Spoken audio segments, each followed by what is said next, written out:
Bonjour à tous. A-t-on déjà imaginé que deux textes anciens, écrits à des siècles d'intervalle, pouvaient en fait raconter la même histoire? Aujourd'hui, on va décrypter ensemble le lien secret, mais vraiment puissant, entre un psaume royal de l'Ancien Testament et une lettre du Nouveau.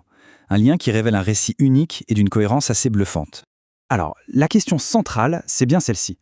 Comment est-ce possible? Comment un chant pour un roi hébreu et une lettre pour une jeune communauté chrétienne peuvent converger vers un seul et même message?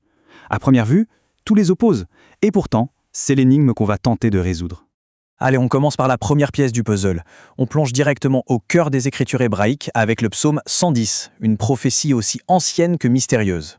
Il faut bien comprendre que ce psaume, ce n'est pas juste un chant. Non, c'est une véritable déclaration de puissance, une proclamation royale.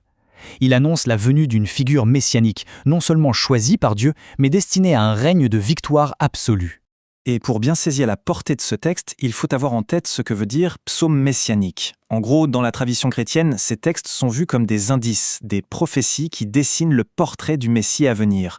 Et le psaume 110, c'est peut-être l'exemple le plus éclatant de tous.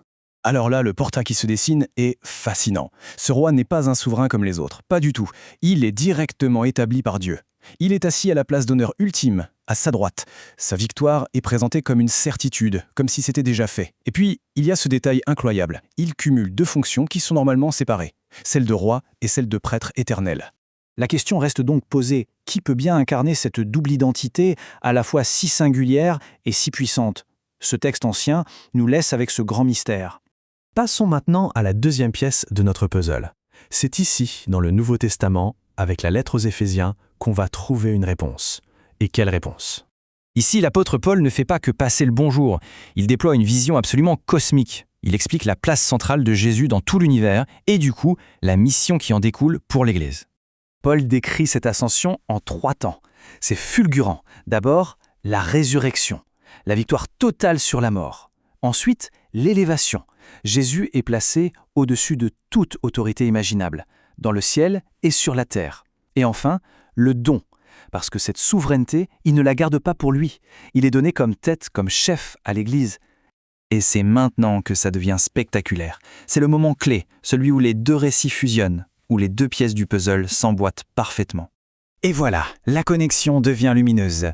Le psaume 110 annonce un roi victorieux, assis à la droite de Dieu.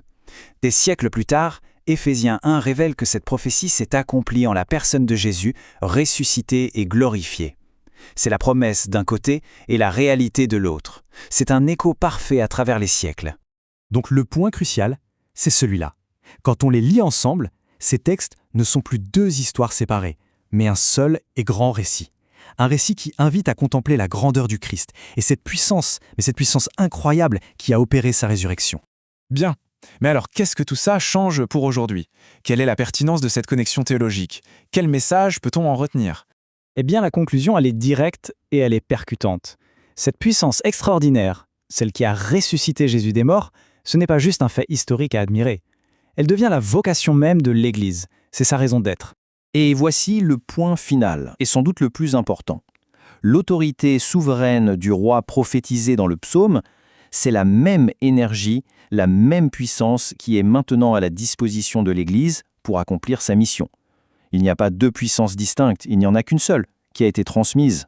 On termine donc sur cette question ouverte. Si cette connexion entre la prophétie et son accomplissement est bien réelle, si cette puissance est vraiment accessible, alors la vraie interrogation qui se pose est: comment est-ce qu'elle se manifeste concrètement dans le monde aujourd'hui ?